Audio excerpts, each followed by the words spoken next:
ये भी तो यीशु के साथ था। पतरस ने कहा नहीं नहीं मैं तो जानता नहीं।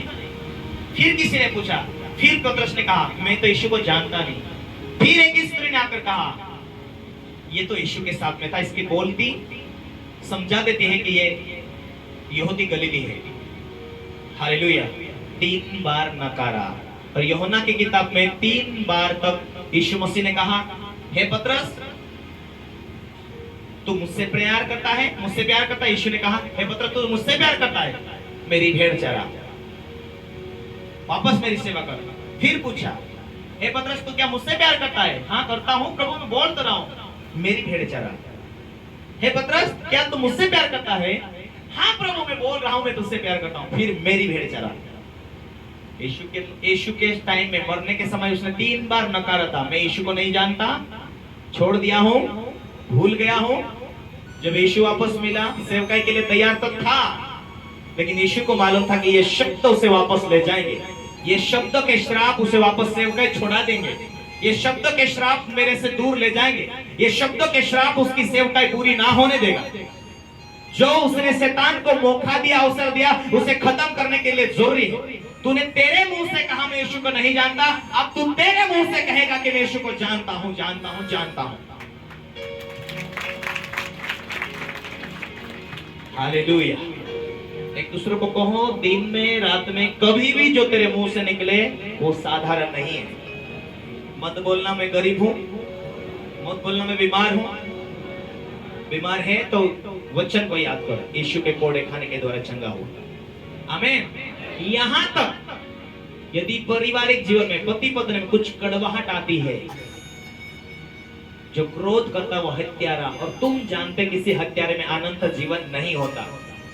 यदि क्रोध भी आए तो उसे जब भी आप प्रार्थना बैठते हैं प्रभु मुझे माफ कर मैंने क्रोध किया, क्रोध करने से आई हत्या के श्रापों को मेरे ऊपर से यीशु के नाम में, यीशु के लोह में मैं वापस लेता हूं, मेरे ऊपर से खत्म करता हूं, तोड़ देता हूं। फिर प्रार्थना के लिए करो।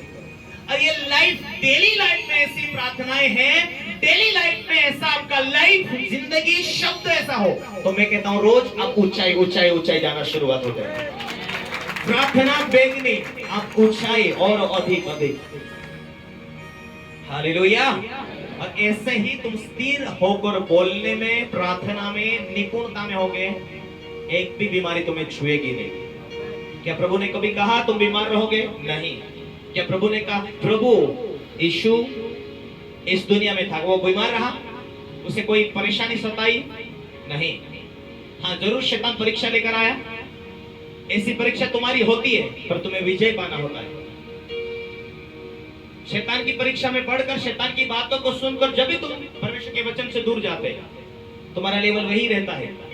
चोर आया चोरी करने, घात करने, शैतान की बातों को मानोगे तो वहीं रहोगे जहां दुख, बीमारी, समस्या।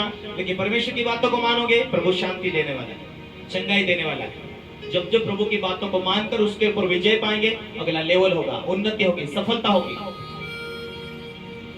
और जब तुम आप सफलता में चलोगे, लोग तुम्हारी सुनेंगे, किसी के लिए दुआ करेंगे, वो सफल होगा।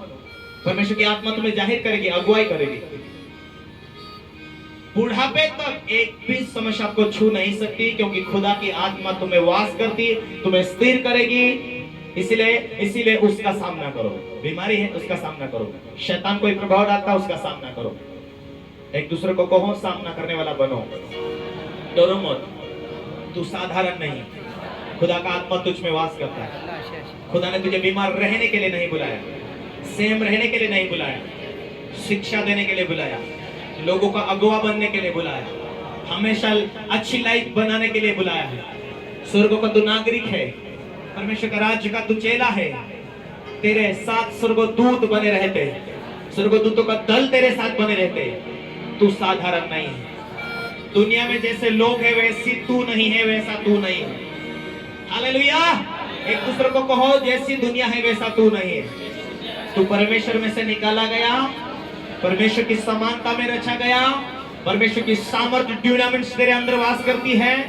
तू साधारण नहीं है, तेरे अंदर रचनात्मक आत्मा है, रचने वाली आत्माएं हैं। परमेश्वर की सामर्थ्य तेरे अंदर वास करती है। तू जो बोलेगा वो जीवन में प्रकट होगा। जो तू जो बोलेगा वो पूरा होने लगेगा। जो तू कहेगा खुदा से पूरा करने वाला है। तारीफ करो परमेश्वर।